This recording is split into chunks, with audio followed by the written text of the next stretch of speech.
यहाँ देखो लेखिका कृष्णा सौबती। हम कक्षा 6 का दूसरा पार्ट पढ़ रहे हैं, बचपन। इसमें कृष्णा सौबती उसकी लेखिका है। हम उसमें देखते हैं पहले कैसा था ग्रामोफोन, और लोग मनोरंजन के साधन में आजकल रेडियो टेलीविज़न के साथ उनके मनोरंजन की चीज़ें हो चुकी है। तब हम पार्ट स्टार्ट करते हैं कि याद रहे उन दिनों कुछ घरों में ग्रामोफोन और रेडियो टेलीविज़न नहीं थे। हमारे बचपन में कुल्फ़ी और आइसक्रीम हो गई। कुल्फ़ी क्या हो गई? आज कुल्फ़ी ने आइसक्रीम का स्थान ले लिया। कचौड़ी, समोसा पेटीज में बदल गया। सतुस और फालसे और खसखस के शरबत कोक और पेप्सी में बदल चुके। उन दिनों कोक नहीं, लेमन विंटो मिलती थी। शिमला और नई दिल्ली में बड़े हुए बच्चों को वेगर्स ऑफ डेविको रेस्तोरों की चॉकलेट और पेस्ट्री मज़ा देने वाली होती थी। हम भाई बहन की ड्यूटी लगती थी शिमला और माल से ब्राउन ब्रेड लाने की। मतलब भाई बहनों को टर्न बाय टर्न ब्रेड लेने के लिए जाना पड़ता था। हमारा घर माल से ज़्यादा दूर नहीं था, मतलब माल रोड से ज़्यादा दूर नहीं था। एक छोटी सी चढ़ाई और गिरजा मैदान पहुंच गए। वहां से एक उतराई उतरते और माल पर कन्फेक्शनरी काउंटर पर तरह तरह की पेस्ट्री और चॉकलेट की खुशबू मन भावंती मतलब हमें बहुत पसंद होती थी। वहाँ जो दुकान पर वहाँ लगाई जाती थी पेस्ट्री और चॉकलेट, हमें हफ्ते में एक बार चॉकलेट खरीदने की छूट थी। मतलब हमारे घर से एक बार, हमें वीक में एक बार चॉकलेट खरीद सके।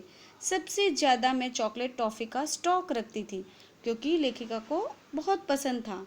मैं चॉकलेट लेकर खड़े खड़े कभी न खाती और घर लौटकर मैं साइड बोर्ड पर रख देती और रात को खाने के बाद बिस्तर में लेटकर मज़ा ले लेकर खाती थी।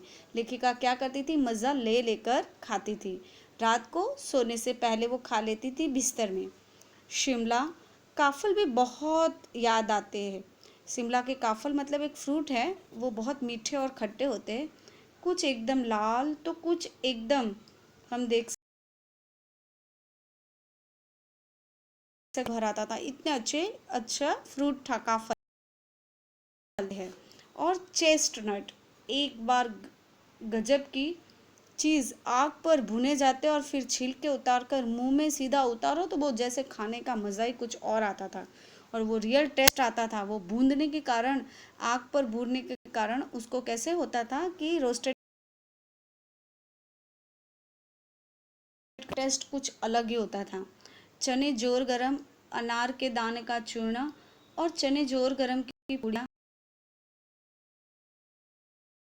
नजर आती है।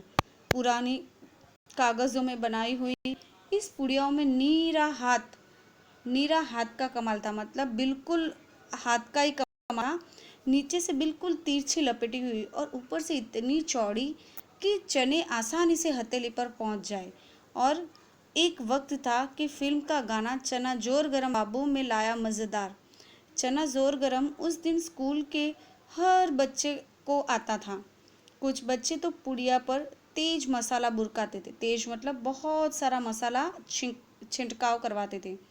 पूरा गिरजा मैदान घूमने तक पूड़ियाँ चलती रहती थी। मतलब पहले इतना अच्छा देते थे कि पूड़ियों में इतना सारा चना जोर गरम कि पूरा गिरजा घर हमें, गिरजा मैदान पूरा हम घूम लेते थे।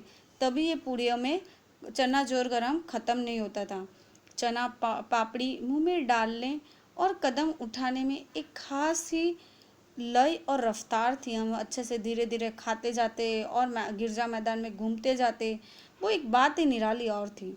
छुटपन में हमने शिमला रिज पर बहुत मज़े किए, घोड़ों की सवारी की और शिमला के हर बच्चे को कभी न कभी यह मौका तो मिल ही जाता था।